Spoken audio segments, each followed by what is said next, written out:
Hello S ನಮಸ್ಕಾರ. ನಾನು ಶಿವಮೊಗ್ಗ ವಿರೂಪಾಕ್ಷ ಮಾತನಾಡ್ತಾ ಇದ್ದೀನಿ. ಈಗ ನಮ್ಮ ಭಾರತದ ಚುನಾವಣೆ ಭಾಳ ಹತ್ತಿರ ಬರ್ತಾ ಇದೆ. ಆಗಲೇ ಒಂದು ಹಂತದ ಚುನಾವಣೆ ಆಯಿತು, ಎರಡು ಹಂತದ್ದು ನಾಡಿದ್ದು 26ನೇ ತಾರೀಕಿದೆ. ನಂತರ ಶಿವಮೊಗ್ಗದಲ್ಲಿ ಮೇ 7ನೇ ತಾರೀಕು ಮತದಾನ ಇದೆ ಲೋಕಸಭಾ ಚುನಾವಣೆಗೆ. ಎಲ್ಲ ಅಭ್ಯರ್ಥಿಗಳು ಬಿರುಸಿನ ಪ್ರಚಾರವನ್ನು ಮಾಡ್ತಾ ಇದ್ದಾರೆ. ನಾನು ನೋಡ್ತಾ ಇದ್ದೀನಿ, ಮನೆ ಮನೆ ಬಾಗಿಲಿಗೆ ಹೋಗ್ತಾ ಇದ್ದಾರೆ. ಕೆಲವರು ಪಾಂಪ್ಲೆಟ್ಸನ್ನು ಹಂಚ್ತಾ ಇದ್ದಾರೆ, ಕೆಲವರು ಮೈಕಲ್ಲಿ ಅನೌನ್ಸ್ ಮಾಡ್ತಾ ಇದ್ದಾರೆ. ನೋಡಿ, ಭಾಳ ಕಳವಳ ಪಟ್ಟಿದ್ದೀರಾ ಕೆಲವರು.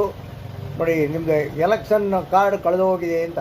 ಎಲೆಕ್ಷನ್ ಕಾರ್ಡ್ ಕಳೆದೋಗಿದ್ರೆ ಅದನ್ನೆಲ್ಲ ಸರ್ಕಾರನೇ ಡಿಸ್ಟ್ರಿಬ್ಯೂಟ್ ಮಾಡಿತ್ತು. ಆದರೆ ಎಮರ್ಜೆನ್ಸಿಗೆ ನಿಮಗೆ ಮಾಹಿತಿಗಳೆಲ್ಲ ಬೇಕು, ನಿಮಗೆ ಎಪಿಕ್ ಕಾರ್ಡ್ ಬೇಕು, ಚುನಾವಣಾ ಗುರುತಿನ ಚೀಟಿ ಬೇಕು ಅಂದರೆ ನೋಡಿ, ಚುನಾವಣಾ ಗುರುತಿನ ಚೀಟಿ ಇಲ್ಲಿದೆ ನೋಡಿ.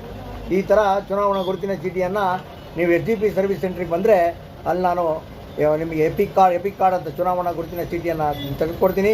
ದಯಮಾಡಿ ಶಿವಮೊಗ್ಗದ KSRTC ಬಸ್ ಟರ್ಮಿನಲ್ ಪಕ್ಕ ಇರ್ತಕ್ಕಂಥ SDP ಸರ್ವಿಸ್ ಸೆಂಟರ್ ಮುಂದ್ಗಡೆ